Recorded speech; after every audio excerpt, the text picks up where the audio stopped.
नमस्ते सभी को। मैं नीलम अग्रवाल अपने चैनल वैदिक वास्तु से अपने सभी दोस्तों का बहुत बहुत स्वागत करती हूँ। आज मैं आपको वास्तु और कुछ सिंबल्स के बारे में बताती हूँ, जैसे गणेश, जैसे ओम, जैसे कृष्णा और जैसे शेषनाग।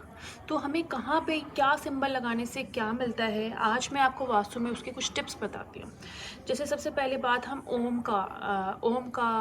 ओमकार का जो पिक्चर होता है, अगर आप उसे ग्रीन कलर में नॉर्थ ईस्ट में लगाएंगे तो आपकी स्पिरिचुअलिटी को बढ़ाएगी। अगर कोई बहुत ज़्यादा स्पिरिचुअल चीज़ों में रहना चाहता है या उसको पूजा करना बहुत पसंद है, मेडिटेशन बहुत पसंद है, तो अगर वो ओम को हर डायरेक्शन के कलर के हिसाब से लगाएगा, अगर नॉर्थ ईस्ट में लगाएगा तो स्पिरिचुअलिटी अच्छी होगी, अगर वेस्ट में लगाएगा तो स्पिरिचुअलिटी के लेवल्स अचीव करेगा, और अगर नॉर्थ वेस्ट में लगाएगा तो जो स्पिरिचुअलिटी के लोग होते हैं उनसे उनको सपोर्ट बहुत अच्छा मिलेगा। लेकिन उस डायरेक्शन के कलर आप यूज़ करिए, उस हिसाब से इनसाइट्स बढ़ाएगा, गॉड से कहते हैं ना कनेक्शन बढ़ाएगा। तो अगर ओम के आप इस तरह से सिंबल्स लगाएंगे इन डायरेक्शन में तो आपको ये देगा।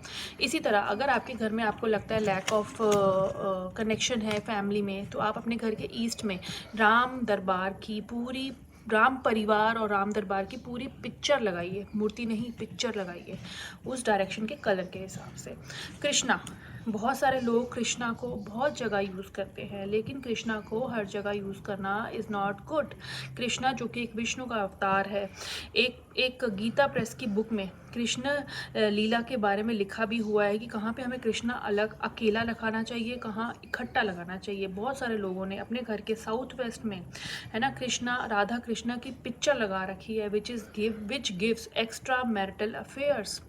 सो अगर आप वहाँ पे, अगर आपको लगता है कि आपने वहाँ पिक्चर लगा रखी है, तो पहली बात आप उसे हटा दीजिए, दैट इज़ नॉट गुड, है ना। अगर आप कृष्णा की पिक्चर को बलराम के साथ और शेषनाग के साथ नॉर्थ वेस्ट में लगाते हैं तो वो भी बहुत अच्छा एक सहयोग का काम करता है। दोस्ती में जिसे कहते हैं ना, दोस्ती का सहयोग मिलेगा, अपने फ्रेंड्स का सपोर्ट का काम करता है।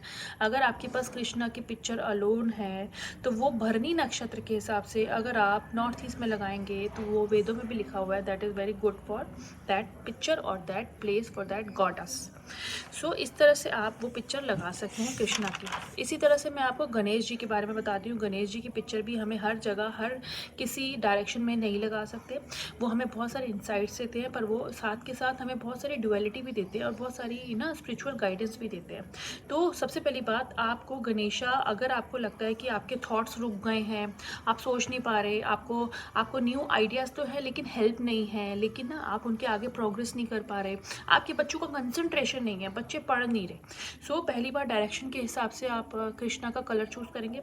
जब भी गणेशा का कलर चूज़ करेंगे, है ना, और जब आप गणेशा को रखेंगे तो गणेशा का सिर बड़ा होना चाहिए, बैठे हुए होने चाहिए, कान बड़े होने चाहिए, सूंड लेफ्ट साइड की तरफ होनी चाहिए और सिटिंग पोजीशन में होने चाहिए। ये आपको नॉर्थ ईस्ट में रखना है, वो इनसाइड्स बढ़ाता है।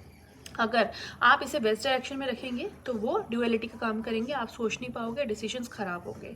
लेकिन इसी तरह से अगर आप साउथ वेस्ट में गणेशा की पिक्चर लगाते हैं या उनका आइडल रखते हैं तो वो आपकी बुद्धि खराब करेगा, आपके पैसे वेस्ट करेगा, आपके डिसीजंस भी गलत होंगे और आपको लॉसेस का सामना भी करना पड़ सकता है। इस हिसाब से आप ये देख सकते हैं कि बॉम्बे में जो लोग रहते हैं वहाँ का जो स्टॉक एक्सचेंज है वो किस डायरेक्शन में है, और उस स्टॉक एक्सचेंज के पास ही सिद्धि विनायक का मंदिर है जो गणेशा का है, और वहाँ के लोगों की प्रॉस्पेरिटी को आप चेक कर सकते हैं। लेकिन ऐसा नहीं है कि हर चीज़ हर किसी के लिए सूट करती है, लेकिन this is also one of the reason. बहुत सारे लोगों ने, ऑलमोस्ट 99% लोगों ने सिद्धि विनायक की वही पिक्चर अपने ऑफिस में रखी हुई है, and you can check the prosperity level of their financials. तो this is the one of the reason, है ना, why Ganesha is so important, but not for every one and but not for every direction. इसी तरह से किसी को अगर income tax की प्रॉब्लम है, किसी को लगता है उसके घर बहुत चालान्स होते हैं, तो वो अगर अपने घर में वेस्ट और नॉर्थ वेस्ट में शेषनाग जी की पिक्चर लगाएंगे विष्णु जी के साथ, है ना, तो उनको बहुत अच्छे रिजल्ट्स मिलेंगे वास्तु के हिसाब से।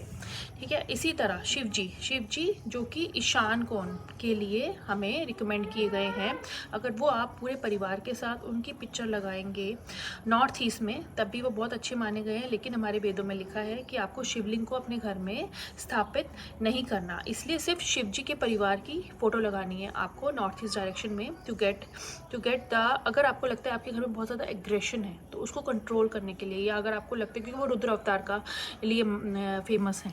तो अगर आपको लगता है कि आपके घर में बहुत ज़्यादा लोग गुस्सा कर रहे हैं, है ना, बात नहीं मान रहे, तो आप शिव जी के परिवार के साथ उनकी फ़ोटो नॉर्थ ईस्ट में लगाइए, उस कलर के हिसाब से, नॉर्थ ईस्ट के कलर के हिसाब से, और आप देखेंगे चीज़ें कितनी बैलेंस होती है।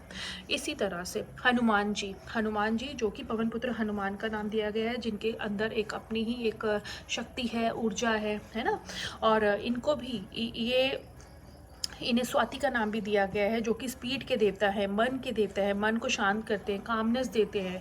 तो अगर आप बैठे हुए ध्यान करते हुए हनुमान जी की फ़ोटो साउथ ईस्ट में लगाएंगे तो वो आपको कामनेस देंगे, सोचने की शक्ति बढ़ाएंगे, आपके अंदर की ऊर्जा बढ़ाएंगे, है ना, अच्छी चीज़ों की तरफ आपको अट्रैक्ट करेंगे। तो इस तरह से वास्तु में हम देवताओं को कैसे डायरेक्शंस में यूज़ कर सकते हैं, तो you can use at your home as per the requirement. And I guess कि ये वीडियो आपको अच्छी लगे और आप इसमें दी गई इन्फॉर्मेशन को अपने घर में यूज़ करें, है ना। अगर आपको कोई डाउट है तो आप मेरे वीडियो के कमेंट सेक्शन में लिख सकते हैं और मुझसे कनेक्ट कर सकते हैं। Thank you so much. This is Neelam Agarwal.